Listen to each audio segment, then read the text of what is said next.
আসসালামু আলাইকুম। ফারজানা কবির ফ্যামিলিতে আপনাদের স্বাগতম। মাংসের কাবাব একবার খেলে মুখে লেগেই থাকবে এমন একটি কাবাব করব আজকে। চলুন দেখি।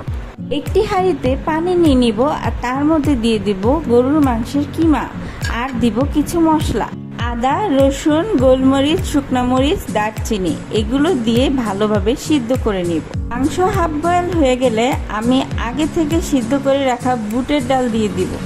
মাংস আর ডাল একসাথে সিদ্ধ করে এইরকম ঝরঝরে হতে হবে। আমি এবার এই কাবাবটি ব্লেন্ডারে ব্লেন্ড করে দেখব আমার মন মতো মিহি হয় কিনা। ঝরঝরে তো হয়েছে কিন্তু আমার মন মতো হয়নি। পাটায় বাটলে যেরকম হয় ওই রকম হবে না কাবাবগুলো, তাই আমি পাটায় বেটে নিব। কাবাবের কোনো ইনগ্রিডিয়েন্টস যদি মুখে লাগে তাহলে কাবাবের টেস্টই নষ্ট হয়ে যায়, তাই পাটায় বেটে ভালোভাবে মশলাগুলো একসাথে কচলিয়ে মেখে নিচ্ছি। শুকনোভাবে সব কিছু একসাথে মিক্স করে নেওয়ার পর আমি একটি বক্সে করে ডিপ ফ্রিজে কিছু অংশ সংরক্ষণ করে রেখে দিব আর বাকি অংশগুলোর সাথে মিশাবো পুদিনা পাতায়। এই কাবাবে কিন্তু পুদিনা পাতাটা খুবই ইম্পর্টেন্ট।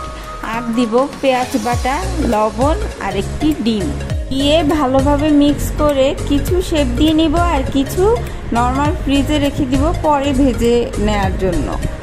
মিডিয়াম আঁচে উল্টে পাল্টে ভালোভাবে কাবাবগুলো ভেজে নেব।